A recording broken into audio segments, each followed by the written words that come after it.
Hello, my dears. My name is Joanna, and I welcome you to Johanna Takonis, the Deconstruction of C-PTSD podcast. In this episode, we will talk about something that most of you will have asked yourself: why do I sabotage myself? Often the word keep is found in this sentence. Despite our best efforts, we seem to run into the same issues again and again. We need to break the cycle, which starts with talking about it. So let us talk about it.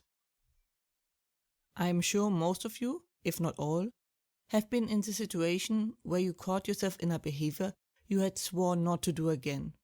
Or you realize you are in the same situation again you never wanted to find yourself again in. Or you recreate your trauma. It is something that is hard to explain to anyone not involved, and surely something that cannot be explained with everyday logic.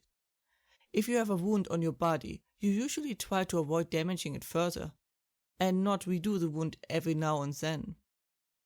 This is once again a conflict between what the brain tries to do to survive and not communicating it properly, or it not being understood, and what we would consider common sense, or at least what it thinks it has to do.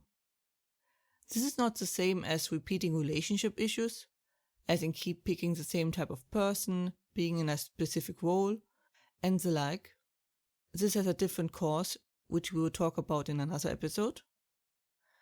But it does include dreams, as they are the way to process things. Therefore, we keep having the same dream, at least basically, until we resolve the issue. If your brain finds a trauma, a mystery, or anything it can solve, it is like when you are cleaning and there's that one weird spot that just won't get clean, and you will be drawn back to it in an attempt to clean it. You can try to step away from it. Try. But you will most likely keep being drawn back to it. Why is it there? Why can't I remove it? Most likely you won't find peace until you manage to remove it. And, as you might have guessed, that is the same mechanism we are talking about. We do have a deep-rooted need for answers. The reason for that is up for debate, but the advantage we get from that is pretty obvious. Similar to the spot that just won't get clean, so is an unresolved issue for our brain a stone in the system. It stops the machine from running smoothly, therefore it tries to get the stone out. It picks the stone up again and again and again to see if it now has a place to put it. That is why when we have any sort of conflict, we can just let it go without thinking about it. Now, if we let a conflict escalate or suffer trauma, this mechanism takes a more twisted turn. Our brain isn't just trying to pick a stone, but instead now made the machinery center around that stone. So now your brain is drawn to that scenario. Since that stone has grown too large to sort, the brain made the machinery work around it, which means recreating what caused the stone again and again, in hopes to keep the machine alive. So why does the mechanism of the brain not work? Why does it keep failing and we just keep re-traumatizing ourselves? First, it is important to remember that the brain hates change. It rather keeps a model that kills it slowly than changing to an unfamiliar one. That means one possible explanation is that the brain is used to doing it this way.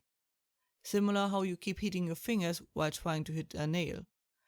Your brain needs to get aware it does it wrong and needs to understand why and a better way to do it. That is the easiest solution.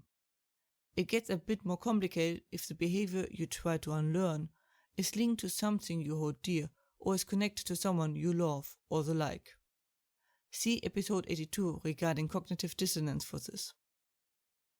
The more complicated explanation is that the brain tries to resolve the issue by facing it again, similar to a training exercise in an effort to remove the stone that grinds its gears, so to speak. Often this works, but then you wouldn't be sabotaging yourself. What happens in most of our cases is that the brain, instead of removing the stone, it makes it bigger, or creates a pile of stone, which now blocks the machinery even more. The brain, unable to change its ways, we keep repeating this mistake until more and more gets blocked and can't be used anymore, or even worse outcomes. So the key to stop the cycle is to understand where the stone comes from and put it away, which is sadly easier said than done. That was it for today's episode. I hope you found it helpful. Hope you are safe and well. And as always, if you have any questions or feedback and the like, please let me know at contactme@johannatakonis.com. More information and transcript you can find as usually under johannatakonis.com/podcast. Information regarding therapy you can find under johannatakonis.com/therapy and links in the description. I hope to see you next time. Watch yourself and have a wonderful time.